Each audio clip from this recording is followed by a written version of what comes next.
Assalamualaikum warahmatullahi wabarakatuh. Apa kabar sobatku semuanya? Semoga pada pagi kali ini, di hari Jumat berkah ini, teman-teman bisa melakukan aktivitas dan pekerjaannya secara lancar. Masih di channel yang sama, di channel Mas Agus Weber, yang membahas, yang mengupas, yang bercerita tentang pengalaman anxiety psikosomatis berdasarkan pengalaman, teman-teman ya. Pada kali ini saya akan membuat satu tema tentang overthinking. Karena overthinking ini banyak ditanyakan oleh subscriber, teman-teman yang ada di seluruh pelosok negeri ini. Tentunya yang setia melihat channel saya, teman-teman ya. Tidak terlalu teoritis, namun ini berdasarkan pengalaman yang pernah saya alami, teman-teman ya. Overthinking. Sebenarnya apa itu overthinking? Itu, teman-teman ya. Overthinking adalah suatu kondisi di mana seseorang berpikir negatif ya, secara terus-menerus dalam kehidupannya dan dilakukan setiap hari. Hampir semua tindakan dan perilakunya dimulai dan dilakukan dari sikap dan cara pandang ya, serta menilai keadaan dari sudut yang negatif.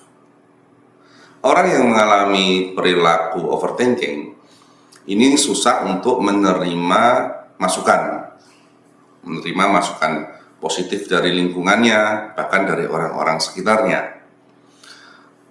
Orang melakukan hal ini awalnya tanpa disengaja, teman-teman. Jadi overthinking ini biasanya tanpa disengaja. Namun karena ini menjadi satu kebiasaan diri untuk mempertahankan hidupnya, mempertahankan pendapatnya, lama-lama overthinking ini menjadi kebiasaan yang dilakukan tanpa sadar. Itu, teman-teman ya. Jadi ya, sangat, yang namanya overthinking ini tidak baik untuk kehidupan kita gitu. Nah, apa saja contohnya yang menyangkut tentang overthinking ya? Contoh-contoh hal yang bisa kita lihat di mana orang-orang ini mengalami overthinking ini biasanya ya, berdasarkan yang saya alami dulu ya, saya sendiri juga mengalami overthinking yang itu mempengaruhi kualitas hidup saya, teman-teman. Contoh dari overthinking ini biasanya seseorang yang selalu memikirkan bahwa dirinya lah yang paling benar dan orang lain yang salah. Itu contoh yang pertama. Contoh yang kedua, orang yang mengalami overthinking ya, seseorang yang biasanya memaksakan ide, pendapat, perkataannya lah yang harus bisa diterapkan pada sisi tertentu. Terus yang ketiga, seseorang yang gampang mengkait-kaitkan sebuah kejadian dengan hal-hal yang tidak logis dan rasional, yang dia anggap itu bukan sisi yang terpenting, bukan sisi yang seharusnya. Makanya ide ini terlalu dipaksakan untuk memaksakan apa yang kita mau kepada orang lain, gitu, teman-teman. Lalu contoh yang keempat ya, contoh keempat dari suatu overthinking ini, seseorang yang selalu menebak kejadian-kejadian di luar nalar, seolah-olah dirinya lebih tahu dan lebih paham di segala hal. Seperti mungkin hampir mirip seperti dukun ya, suka menebak ya. Jadi menebak masa yang akan datang, menebak kejadian-kejadian yang belum tentu terjadi pada dirinya. Lalu contoh yang kelima, selalu berpikir negatif tentunya. selalu berpikir negatif kepada orang lain, selalu berpikir negatif terhadap pekerjaan orang lain, selalu berpikir negatif terhadap ide dan pendapat orang lain, karena memang pikiran kita atau ide kita lah yang merasa itu benar. Lalu contoh yang keenam, seseorang yang menjadikan masa lalunya sebagai bahan untuk membenarkan argumen dan pendapatnya yang harus diterapkan di lingkungan sekitar. Ini adalah contoh-contoh orang-orang yang mengalami overthinking. Lalu contoh yang kedelapan, selalu merenungi masa lalu. Kenapa orang overthinking selalu merenungi masa lalu? Karena walaupun dia memaksakan pendapatnya, memaksakan pemikirannya, tapi sebenarnya orang yang mengalami overthinking ini tidak percaya apa yang dilakukan. Tidak percaya walaupun dia idealis, tidak percaya apakah itu benar ataupun tidak. Akhirnya mengeksplor masa lalunya yang akan menghabiskan tenaga, teman-teman, tentunya. Lalu contoh yang ke-9, seseorang yang mengalami overthinking biasanya akan memikirkan sesuatu yang telah terjadi dan yang masih akan terjadi atau yang belum terjadi pun juga akan dipikirkan. Itu sifat yang dimiliki oleh penderita overthinking. Contoh yang ke-10 adalah terlalu memikirkan perkataan orang lain dan gampang tersinggung, ya.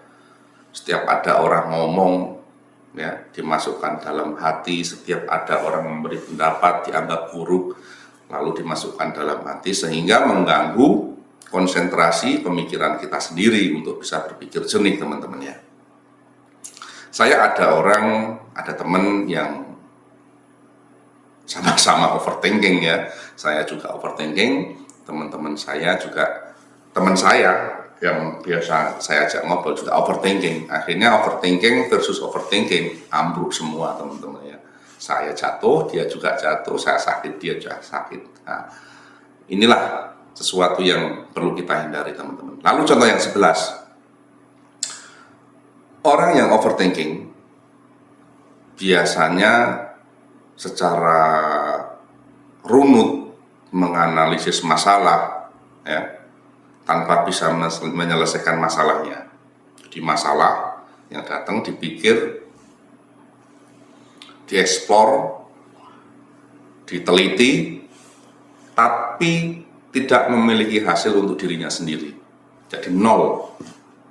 Gitu, teman-teman. Lalu contoh yang ke-12, contohnya orang yang mengalami overthinking itu selalu mengkhawatirkan masa yang lalu ditambah mengkhawatirkan masa depannya sendiri.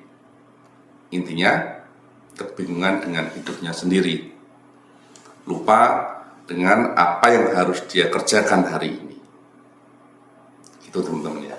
Itu mungkin dari sekian contoh itu mungkin ada satu item, satu perilaku yang ada di diri teman-teman atau mungkin lebih, ya.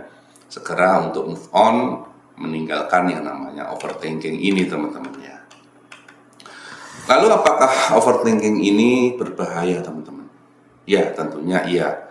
Sikap negatif, perilaku negatif, ya, ini tentunya akan berimbas pada tubuh kita yang bisa menyebabkan gangguan pada metabolisme tubuh kita. Apa saja bahaya yang ditimbulkan dari sikap overthinking, ya. Jadi salah satunya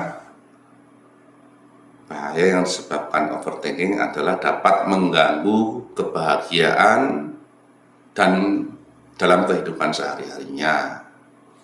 Terus bahaya yang kedua, dapat menyebabkan kecemasan atau depresi karena terlalu flashback mengingat masa lalunya. Lalu yang ketiga, bahaya yang ketiga akan mengganggu kualitas hidup bagi penderita overthinking. Terbebani karena terlalu banyak berpikir hal-hal yang negatif, teman-teman ya. Lalu contoh yang keempat, bahaya yang keempat adalah overthinking ini bisa menyebabkan orang berlebih, dapat menyebabkan terganggunya kesehatan organ tubuh ya. Orang overthinking ini memerlukan energi tinggi untuk mengeksplor, untuk mengupas. Akhirnya timbul kecemasan yang berlebih, akhirnya mengganggu fisiknya, metabolisme tubuhnya, imunitas tubuhnya, dan juga organ-organ seperti ginjal, jantung, lalu paru-paru juga mengalami penurunan fungsinya, gitu teman-teman. Lalu contoh bahaya yang selanjutnya ya, overthinking ini berbahaya karena bisa menurunkan mentalitas diri kita. Orang yang mempunyai sifat overthinking ini rata-rata mentalitasnya turun, walaupun ngomongnya idealis, ngomongnya selalu merasa benar, tapi sebenarnya mentalitas dia turun. Karena apa? Karena sesuatu yang dia lakukan hanya untuk menutupi kekurangannya, hanya untuk menutupi sisi buruknya, untuk menutupi sisi kecemasannya. Itu tentunya. Lalu selanjutnya, overthinking bisa menurunkan daya ingat dan otak kita. Penderita overthinking terlalu terbebani masa lalu dan terbebani masa yang akan datang. Sampah-sampah yang kita buat menjadi negatif itu kita kumpulkan di otak sehingga otak kita penuh ya. Sebenarnya otak kita ini diciptakan unlimited ya teman-teman, bisa menampung apa saja, tapi kalau yang kita masukkan ini negatif atau sampah, akhirnya ya otaknya penuh, akhirnya timbul kecemasan, mata keliengan, pusing ya, lalu dahi ini menebal seolah-olah otak kita ini malah kosong gitu teman-teman ya. Lalu yang selanjutnya, bahaya selanjutnya, orang yang mengalami overthinking ini implementasi terakhirnya teman-teman ya. Biasanya penderita overthinking ini susah mengalami istirahat atau susah tidur. Bahkan pada gejala tertentu, orang yang overthinking itu mengalami insomnia. Nah, untuk insomnia sendiri teman-teman ya, itu akan kita bahas tersendiri. Tapi ketika orang terlalu overthinking, pikiran kita negatif, kecemasan dan sebagainya, bahkan untuk melakukan tidur, untuk melakukan istirahat, itu aja dia terbebani karena pikiran-pikiran yang saatnya kita waktunya istirahat, kita gunakan untuk berpikir yang negatif. Gitu teman-teman ya. Lalu bahaya yang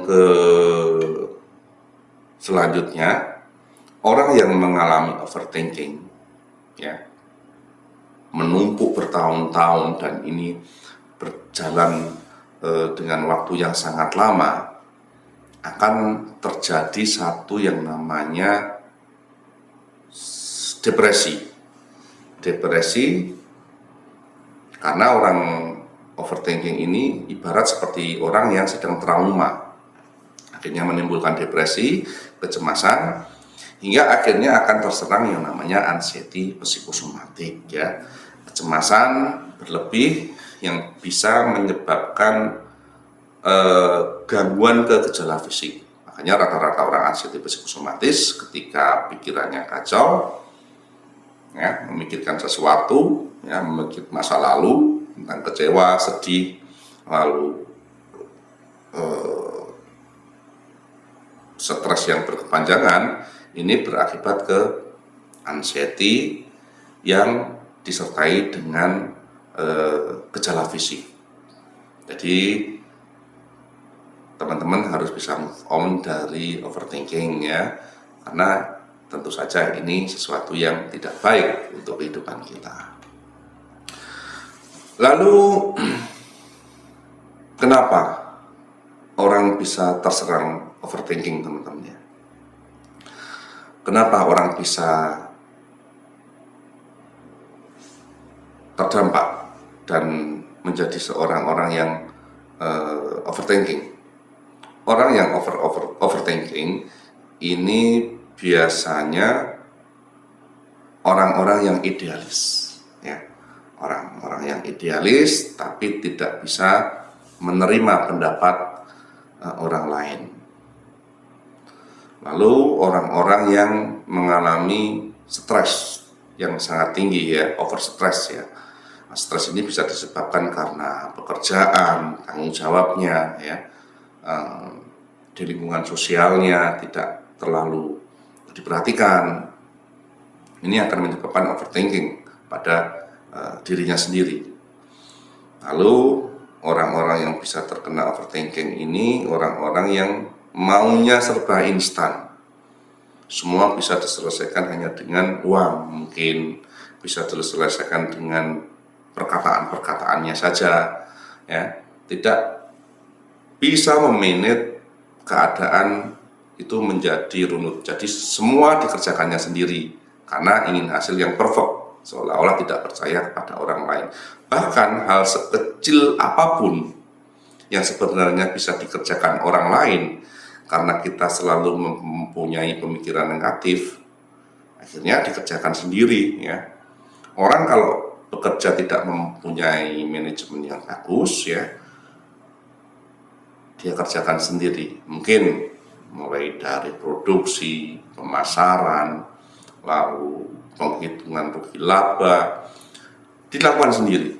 Itu tidak bisa teman-teman ya dalam kehidupan manajemen untuk pekerjaan. Ya. Dalam perkantoran pun juga demikian. Dia memiliki seorang anak buah, ya. Hasilnya semua yang dilakukan sebagai pimpinan dia atau kepala dia lakukan sendiri tidak bisa, karena yang namanya pekerjaan dalam suatu lembaga, dalam suatu instansi, dalam suatu perusahaan itu harus memiliki manajemen tersendiri-sendiri yang dipisahkan, sehingga orang yang menjadi leader ini tidak terbebani dengan banyaknya masalah yang timbul. Makanya kalau seorang leadership atau kepala atau direktur yang dia ingin memanage semua pekerjaan mulai dari anak buah ya, produksi, delivery, pengiriman dikerjakan sendiri ya stres teman-teman, nggak akan bisa dikerjakan. Makanya ketika saya menghadapi konsumen yang maunya ingin cepat, maunya ingin perfect ya, tapi kalau dia sendiri kita berikan alur untuk bisa menyelesaikan pekerjaan ini secara runut, ya sama bohong. Makanya konsumen atau customer yang ribet atau customer yang tidak bisa diatur, tinggalkan saja, buat apa gitu ya. Masih ada sisi baik customer yang menguntungkan untuk diri customer itu sendiri dan untuk kita ya. Lalu ada orang yang bisa terserang overthinking ini di mana orang-orang itu tidak bisa menghargai perbedaan, tidak bisa menghargai ide, tidak bisa menghargai kemampuan orang lain dalam ekspektasi dan realita kehidupannya, gitu teman-teman ya. Jadi itulah yang namanya overthinking. Ya, rugi sekali teman-teman ya. Mumpung teman-teman masih muda, harus belajar bagaimana bisa move on dari masalah-masalah yang lalu ya. Jangan ditambahi dengan beban-beban masa yang akan datang yang tentunya kita belum tahu permasalahannya. Nah, itu overthinking ya. Jadi teman-teman yang menjadi orang yang overthinking ya, perlu hati-hati, diwaspadai ketika sudah timbul kecemasan, depresi ya, stres. seolah-olah mengerjakan sesuatu tidak benar ya. Karena hal ini pernah saya alami sewaktu saya masih sangat-sangat produktifnya ingin melakukan pekerjaan secara perfect, ternyata malah menjadikan diri saya terpuruk, teman-teman ya. Jadi itu saja teman-teman, barangkali ada satu pertanyaan tentang overthinking ya, berpikir negatif, teman-teman bisa tulis di kolom komentar atau bisa chat di WA saya yang saya taruh di kolom deskripsinya nomornya. Barangkali apa yang saya sampaikan ini bisa membantu, bisa meringankan, bisa menjadikan satu pengetahuan untuk diri teman-teman semuanya sembuh dari anxiety psikosomatis. Jangan lupa yang namanya konsultasi, yang namanya menjadi mentor, saya tidak menarik uang sedikit pun, tidak meminta imbalan apapun, tapi di sini saya belajar untuk berbagi, untuk bisa memberikan ilmu saya kepada teman-teman yang sedang mengalami anxiety psikosomatis tentunya. Hanya pesan saya untuk berbuat kebaikan ya, share link video saya ya di teman-teman lainnya, share video saya atau share YouTube saya kepada teman-teman agar informasi tentang apa yang saya sampaikan ini bisa meringankan dan bisa membantu kepada mereka semua. Klik tombol subscribe-nya dan nyalakan notifikasinya sehingga ketika ada video-video yang baru teman-teman bisa melihatnya dan menjadikan pengalaman yang saya sampaikan kepada teman-teman semuanya bermanfaat. Jadi itu saja tema saya kali ini. Terima kasih. Sampai jumpa. Salam sehat. Wassalamualaikum warahmatullahi wabarakatuh. Bye-bye teman-temanku semuanya.